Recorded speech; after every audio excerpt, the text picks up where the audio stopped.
Where are we? We are waiting. The Senate is considering some kind of a deal on amendment votes, and that could happen any time now, or it could happen in the middle of the night, or it could happen later in the day tomorrow. We're just kind of watching and waiting at this moment. We spoke earlier today on the early edition of Balance of Power with Nicole Malliotakis, a Republican from New York who, like her colleagues, was outraged she voted against this package. No matter what we asked her, Kailey, the answer was the border. And I mean everything that we tried. Is that really the sticking point here that's moving from the House to the Senate? That's a big sticking point. You know, ultra-conservatives are not happy with the funding levels in the bill. They specifically wanted much deeper spending cuts to domestic spending accounts. But it is the border, just like we're seeing play out with the election nationally, it's playing out on the Hill as well. And this language does not include a lot of the stipulations and new restrictions, particularly on migrants' asylum, that Republicans wanted.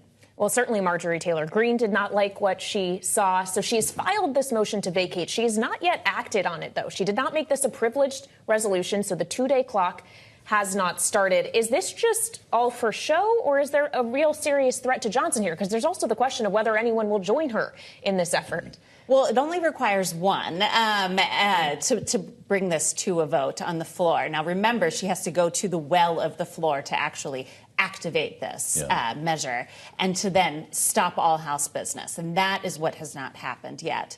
This is a threat hanging out there, and this threat is almost certainly tied to Ukraine.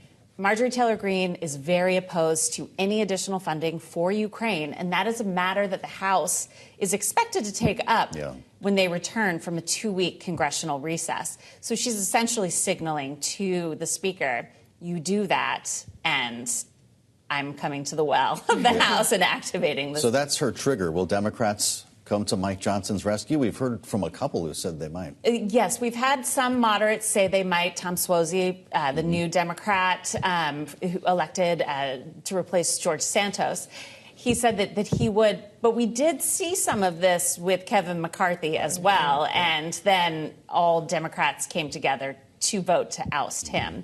I think it really depends on what happens and whether or not Johnson can assure them on a Ukraine package.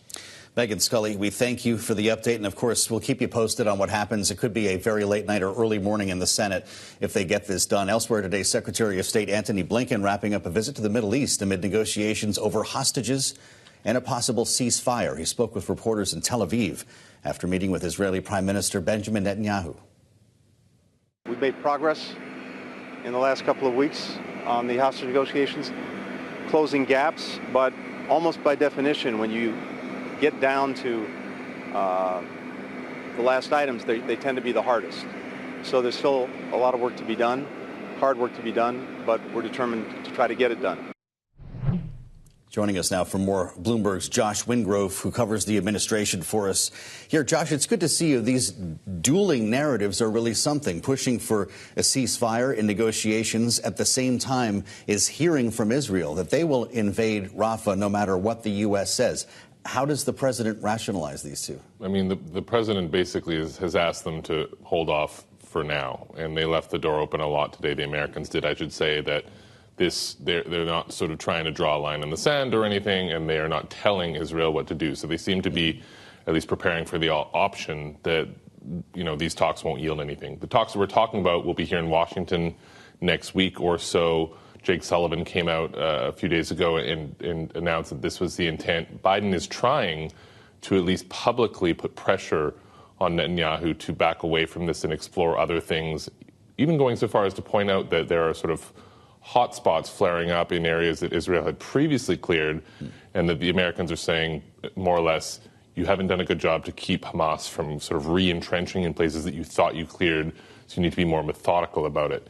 The pressure, of course, domestically for Biden here is that there are calls from particularly the progressive wing of his party, also young voters, Arab Americans and Muslim Americans, to do more to press for either a short-term or long-term ceasefire. The Americans have sort of tried so far to have it both ways, you know, saying that there is a ceasefire on the table and they want it, but it's up to Hamas.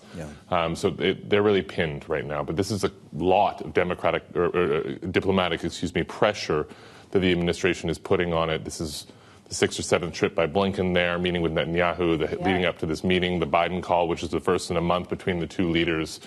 They're trying to put a lot of pressure on it. It's just not clear that it'll be enough. Well, among the things that Blinken said today was that if Israel goes ahead with an operation in Rafah, it risks isolating itself. Yeah. But it can only be isolated from the U.S. to a certain extent, because President Biden isn't just going to walk away from Israel, right? So I just wonder how far those words really go if that real threat is not actually there. Yeah, it's not clear to me what appetite there is in Congress for any, move to either claw back either rhetorically or tangibly support for Israel. But, Biden has been breaking with it. It seems to be that he's speaking almost past Netanyahu and to the Israeli people. But there's been some reporting that maybe he'll make another visit or that they were considering another visit. It's a little unclear.